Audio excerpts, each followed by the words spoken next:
Hello students, welcome to online English language class of Oxford Modern English.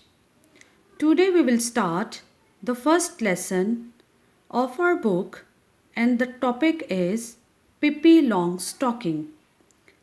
Students, first of all, I will read some difficult words for you and also the meanings. Braided, plated, cannibal, someone who eats other people. Courage, bravery, the ability to do something that frightens you. Freckles, small patches of darker color on skin, often made darker by the sun. Remarkable, someone or something worth noticing.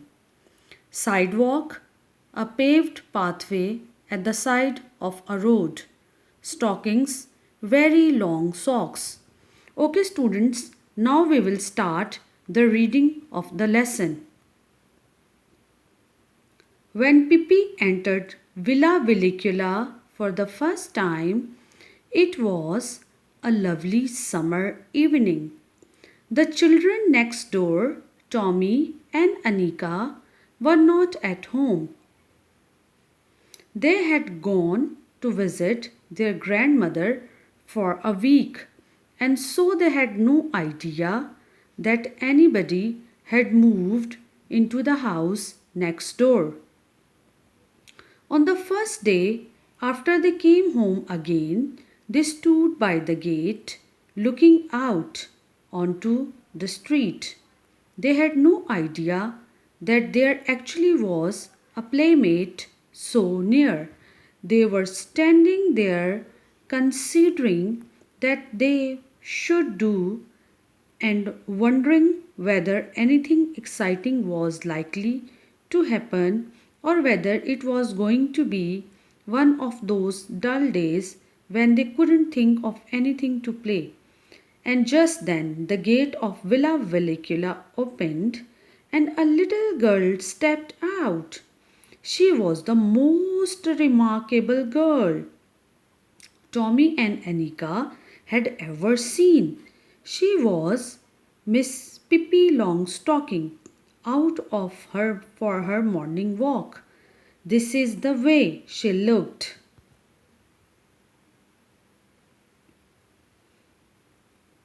Her hair, the color of a carrot. She braided in two tight braids that stuck straight out. Her nose was the shape of a very small potato and was dotted all over with freckles.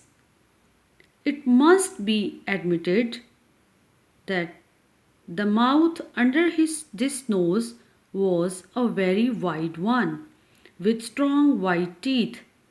Her dress was rather usual. Pippi had made it herself. She had meant it to be blue, but there wasn't quite enough blue cloth.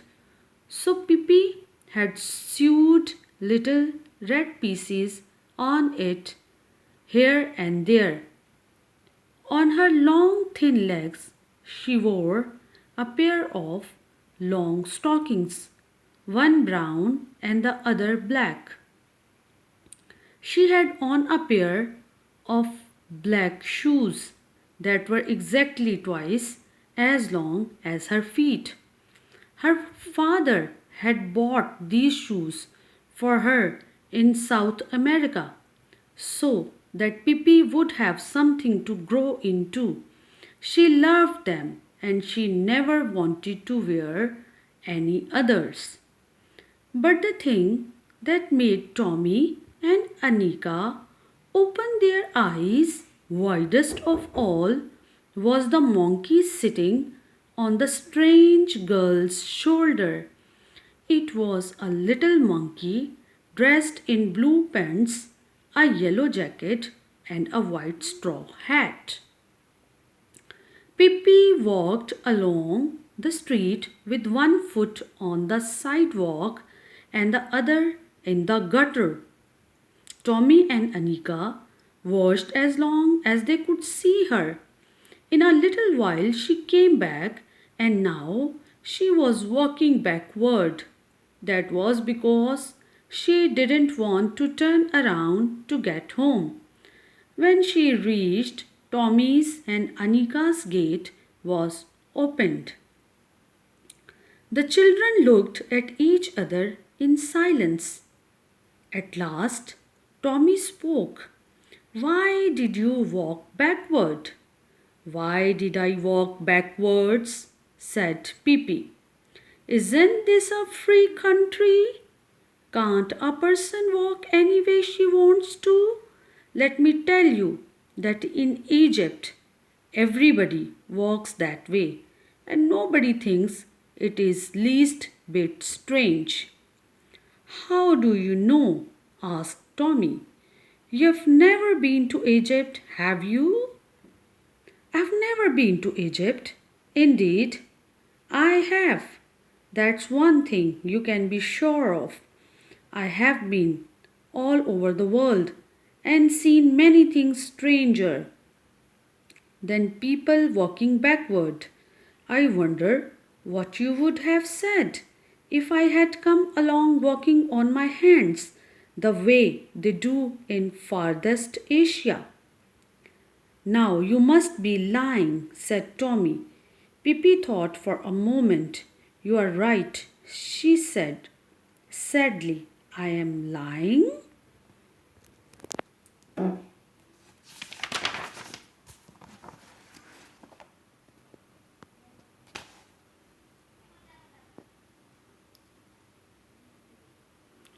It's wicked to lie, said Anika, who had at last gathered up enough courage to speak.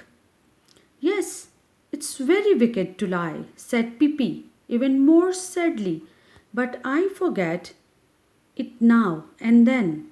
And how can you expect a little child like me to always tell the truth when my mother is an angel and my father is king of a cannibal island and I have sailed on the ocean all my life? Then Pippi smiled and continued, and let me tell you that in the Congo there is not a single person who tells the truth. They lie all day long, begin at 7 in the morning and keep on until sundown. So if I should happen to lie now and then, you must try to excuse me and to remember that it is only because I stayed in the Congo a little too long. We can be friends anyway, can't we? Oh, sure, said Tommy, and realized suddenly that this was not going to be one of those dull days. By the way, you come and have breakfast with me, asked Pippi. Why not? Said Tommy. Come on, let's go. Oh, yes, let's, said Anika. But first, I must introduce you to Mr. Nilsson, said Pippi, and the little monkey took off his cap and bowed politely. About the author. Astrid Lindgren, 1907 to 2002, was a Swedish writer. She is best known for her children's book series. The Pippi Longstocking stories are about an unusual girl. Pippi is brave, funny, and so incredibly strong that she can lift a horse up with one hand. Okay, student, our lesson is finished. So, in the next video, we will be doing questions and answers of these lessons.